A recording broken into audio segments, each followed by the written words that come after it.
دونوں بھائی بہن پھر اس ویران جھونپڑی میں آ گئے۔ صنوبر نے گل کو تھپک تھپک کر سلا دیا۔ اس کی آنکھوں میں آنسو تھے، دل میں طرح طرح کے خیالات کا ہجوم۔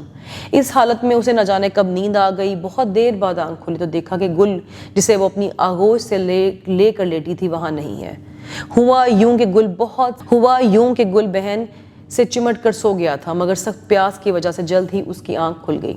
وہ پانی کی تلاش میں جھونپڑی سے باہر نکل گیا، گھومتا پھرتا پھر اس حویلی کے پاس پہنچ گیا جہاں سے کچھ دیر پہلے وہ اور صنوبر واپس آئے تھے۔ بیگم کے نوکروں نے اسے دیکھا تو اندر لے گئے۔ بیگم کے دل میں صنوبر کی باتیں تیر کی طرح لگی تھیں۔ اس نے گل کو دیکھا اور اس کے دل میں انتقام کی آگ بھڑک اٹھی۔ دل میں سوچا کہ اس مغرور لڑکی کے بھائی کو زندگی بھر غلام بنا کر نہ رکھا تو میرا نام بھی زہیرہ نہیں۔ غرض اس جذبے کے تحت وہ عورت معصوم گل سے غلاموں جیسا سلوک کرنے لگی، اس خوف سے کہ کہیں صنوبر اس سے اپنے بھائی کو تلاش کرتے ہوئے اسے گھر نہ پہنچ جائے، وہ اس حویلی کو چھوڑ کر ایک اور گاؤں میں رہنے لگی۔ گل کو اپنے ہمراہ لے گئی۔ گل صبح سے شام تک ان مشکل کاموں میں مشغول رہتا اور زہیرہ اس کے سپرد کرتی۔ وہ کام بھی کرتا اور دن بھر زہیرہ کی بری بلی باتیں بھی سنتا۔ ایسے موقعوں پر اسے صنوبر کی بہت یاد آتی۔ زہیرہ ان کو غلام بنا کر رکھنا چاہتی تھی۔ گل کو زہیرہ کے ہاں رہتے ہوئے کئی برس گزر گئے۔ وہ کام تو کرتا لیکن دل ہی دل میں آزاد ہونے کے عزم کو پختہ کرتا۔ صنوبر کے بارے میں اسے یقین ہو گیا تھا کہ وہ اب زندہ نہیں رہی۔ انسان کا دل بھی کتنا عجیب چیز ہے۔ یک زہیرہ کا یہ حال ہو گیا کہ صنوبر کی یاد اس کو ستانے لگی اور اب اس کا دل یہ سوچ کر بھر آتا کہ اس نے ایک معصوم بھائی کو اس کی بہن سے جدا کیا صرف انتقام کی آگ ٹھنڈی کرنے کے لیے۔ وہ اپنے گناہ کا کفارہ کرنے کے لیے بےتاب تھی۔ آخر ایک دن ایک تدبیر سے اس کے ذہن میں آئی کہ اس نے گل کو اپنے پاس بلایا اور گلے سے لگایا اور کہا کہ آج سے تم آزاد ہو، جہاں چاہو جا سکتے ہو۔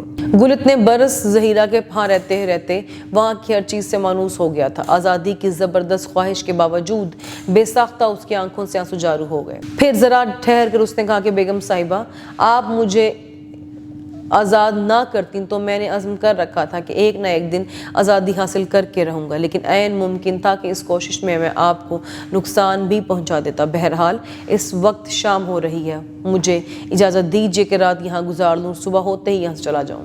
زہیرہ نے کہا کہ جب تک تمہارا دل چاہے یہاں رہ سکتے ہو۔ اس کے بعد گل اور زہیرہ اپنے اپنے پلنگ پر جا کر لیٹ گئے اور تھوڑی دیر میں سو گئے۔ رات آدھی کے قریب گزر چکی تھی۔ گل نے اپنے کمرے میں کسی قدموں کی آواز سنی۔ آہٹ سے اس کی آنکھ کھل گئی اور ہلکی ہلکی روشنی جو کمرے میں آ رہی تھی اس نے گل کو دیکھا۔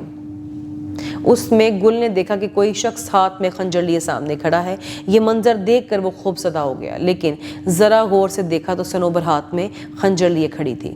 اس نے صنوبر کو پہچانا تو دوڑ کر اس کی ٹانگوں سے چمٹ گیا۔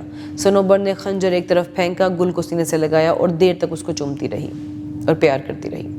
پھر یکایک اس نے گھبرا کر گل کو علیحدہ کرتے ہوئے کہا کہ گل، آج تمہاری غلامی کی آخری رات ہے۔ میں یہ خنجر اس لیے لے کر آئی ہوں تاکہ زہیرہ سے اس کے ظلم کا انتقام لوں، تمہیں غلامی کی قید سے رہائی دلاؤں۔ یہ کہہ کر اس نے خنجر ہاتھ میں اٹھا لیا اور گل نے صنوبر کی یہ بات سنی تو اسے اپنی اور زہیرہ کی تمام گفتگو تفصیل سے سنا دی۔ صنوبر یہ سن کر بہت خوش ہوئی اور زہیرہ نے گل کو آزاد کر دیا۔ اسے اس بات کی خوشی تھی کہ اس نے زہیرہ کو قتل کرنے کا گناہ سرزد ہونے والا تھا، وہ اللہ نے اس کو اس سے محفوظ کر لیا۔ جس کمرے میں گل اور صنوبر باتیں کر رہے تھے اس کے برابر والا کمرے میں زہیرہ کا کمرہ تھا۔ گل اور صنوبر کی آواز سے اس کی آنکھ کھلی، وہ گل کے کمرے میں آئی۔ آتے ہی اس کی نظر صنوبر کے خنجر پہ پڑی۔ وہ زور سے چیخی۔ صنوبر نے چیخ کی آواز سنی تو خنجر زمین میں پھینک دیا اور کہا، بیگم صاحبہ آپ پریشان نہ ہو، میں آپ کو قتل کرنے آئی تھی لیکن گل نے مجھے سب کچھ بتا دیا ہے۔ ہماری آپ کی دشمنی ختم ہوئی، بس ہمیں اجازت دیجیے کہ ہم رات آپ کے گھر میں بسر کر لیں۔ اس کے بعد تینوں اپنی اپنی جگہ جا کر سو گئے۔ فجر کی اذان ہو رہی تھی کہ صنوبر کی آنکھ کھلی۔ اس نے محسوس کیا کہ گھر کے صحن میں بہت سے آدمی جمع ہیں اور یوں معلوم ہوتا ہے جیسے ایک دوسرے سے گھبرا کر باتیں کر رہے ہوں۔ ساتھ ساتھ کسی کے رونے کی آواز بھی آ رہی تھی۔ صنوبر صحن میں پہنچی تو پتہ چلا کہ زہیرہ کے بڑے لڑکے نصیر کو سانپ نے ڈس لیا ہے۔ سحر کے اثر سے اس کی حالت بڑی خراب ہو رہی ہے۔ زہیرہ اپنے بچے کے سر کو گود میں لیے بیٹھی ہے۔ اس کی آنکھوں سے آنسو جاری ہیں اور دعا کر رہی ہے، یا اللہ میرے بچے کو موت سے بچا لے۔ صنوبر نے جب یہ دیکھا تو وہ بھاگ کر گھر سے باہر نکل گئی اور اسے معلوم تھا کہ اس علاقے میں ایک ایسا پودا ہے کہ اس کا عرق مار گزیدہ کے منہ میں ٹپکایا جائے تو زہر کا اثر زائل ہو جاتا ہے۔ تھوڑی سی تلاش کے بعد اس کو وہ پودا مل گیا۔ وہ تیزی سے اس کی پتیاں توڑ کر لے آئی اور ارک نچوڑ کر نصیر کے منہ میں ٹپکایا۔ ارک کے قطرے نصیر کے منہ میں پڑے تو اس نے فوراً آنکھیں کھول دی۔ ماں کی طرف دیکھ کر کہا، اماں۔ زہیرہ نے اپنے لال کا منہ کو چوما اور اٹھ کر صنوبر کے اپنے سینے سے لگا لیا۔ اب دیکھتے ہیں اس کے نئے الفاظ کو اور الفاظ کے معنی کو۔ پہلا لفظ ہے اجل، اجل کا مطلب ہے موت۔ دوسرا لفظ ہے تان لگانا، تان کا مطلب ہے آواز لگانا۔ تیسرا لفظ ہے آدم زاد جسے انسان کہتے ہیں۔ چوتھا لفظ ہے آغوش، آغوش کا مطلب ہے گود۔ اگلا لفظ ہے سرزد ہونا یعنی واقعہ ہونا، اور آخری لفظ ہے مارگزیدہ یعنی وہ جسے سانپ نے کاٹ لیا ہو۔ پیارے بچوں، ہم نے یہ چیپٹر کی ریڈنگ کی، اس میں نئے الفاظ تلاش کیے اور ان کے معنی یاد کیے، اور ہم نے دیکھا کہ کیسے گل اور صنوبر نے اپنی کہانی کو ہم سے کتنے اچھے طریقے سے بیان کیا۔ گل کی بیماری اور صنوبر وہاں سے نکل کر اپنے اس محلے سے نکل کر کیسے حویلی تک پہنچے اور وہاں پہ ہونے والے مظالم کو کس طرح سے انہوں نے معاف کیا۔